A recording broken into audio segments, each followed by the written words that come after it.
मोती राजा साहब की खास सवारी का हाथी।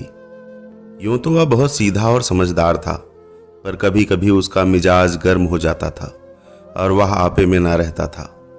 उस हालत में उसे किसी बात की सुधि ना रहती थी। महावत का दबाव भी न मानता था। एक बार इसी पागलपन में उसने अपने महावत को मार डाला। राजा साहब ने वह खबर सुनी तो उन्हें बहुत क्रोध आया।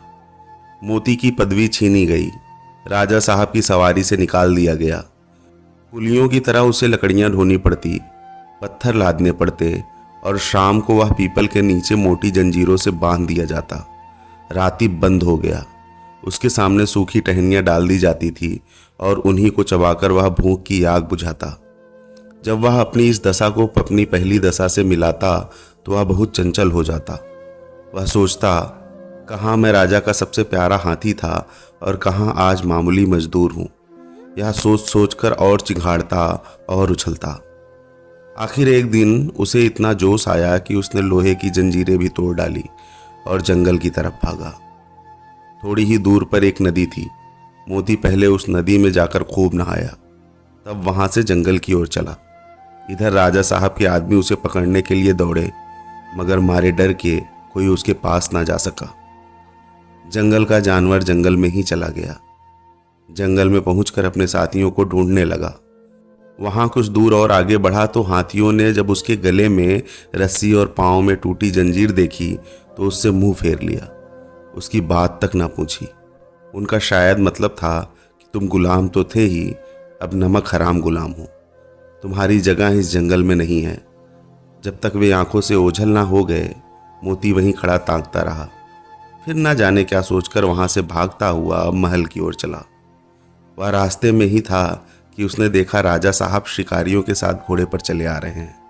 वह फौरन ही एक बड़ी चट्टान की आड़ में छिप गया। धूप तेज थी। राजा साहब जरा दम लेने को घोड़े से उतरे। अचानक मोती आड़ से निकल पड़ा और गरजता हुआ राजा साहब की ओर दौड़ा। राजा साहब घबरा कर भागे और एक छोटी झोपड़ी में घुस गए। जरा देर बाद मोती भी पहुंचा। उसने राजा साहब को अंदर घुसते देख लिया था। पहले तो उसने अपनी सूंड से ऊपर का छप्पर गिरा दिया, फिर उसे पैरों से रौंद कर चूर चूर कर डाला। भीतर राजा साहब का मारे डर के बुरा हाल था। जान बचाने की कोई आशा न थी। आखिर कुछ ना सूझी तो वो जान पर खेलकर पीछे दीवार पर चढ़ गए और दूसरी तरफ कूदकर भाग निकले। मोती द्वार पर खड़ा छप्पर रौंद रहा था और सोच रहा था कि दीवार कैसे गिराऊं। आखिर उसने धक्का देकर दीवार गिरा दी। मिट्टी की दीवार पागल हाथी का धक्का क्या सहती। मगर जब राजा साहब भीतर ना मिले तो उसने बाकी दीवारें भी गिरा दी और फिर जंगल की तरफ चला गया। घर लौटकर राजा साहब ने ढिढोरा पिटवा दिया कि जो आदमी मोती को जीता पकड़ लाएगा उसे 1000 रुपये इनाम दिया जाएगा। कई आदमी इनाम के लालच में उसे पकड़ने के लिए जंगल गए, मगर उनमें से एक भी न लौटा। मोती के महावत का एक लड़का था। उसका नाम था मुरली। अभी वह कुल 8-9 बरस का था। इसलिए राजा साहब दया करके उसे और उसकी माँ को खाने पहनने के लिए कुछ खर्च दे दिया करते थे। मुरली था तो बालक, पर हिम्मत का धनी था।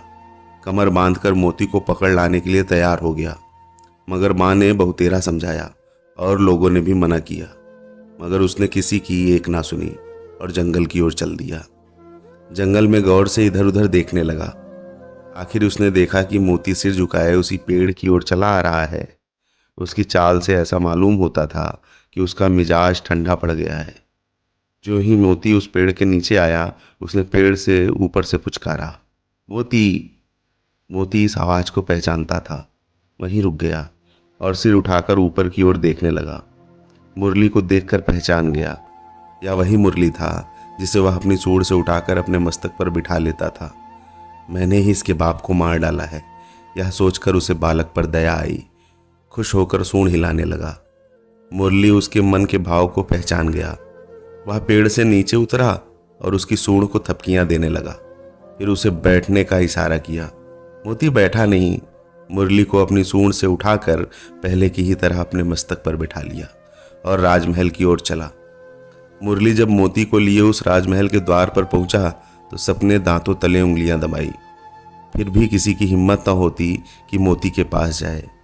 मुरली ने चिल्लाकर कहा, डरो मत, मोती बिल्कुल सीधा हो गया है, अब वह किसी से नहीं बोलेगा। राजा साहब भी डरते डरते मोती के सामने आए। उन्हें कितना अचंभा हुआ कि यह वही पागल मोती अब गाय की तरह सीधा हो गया है। उन्होंने मुरली को 1,000 रुपये इनाम तो दिया ही, उसे अपना खास महावत बना लिया और मोती फिर से राजा साहब का सबसे प्यारा हाथी बन गया था।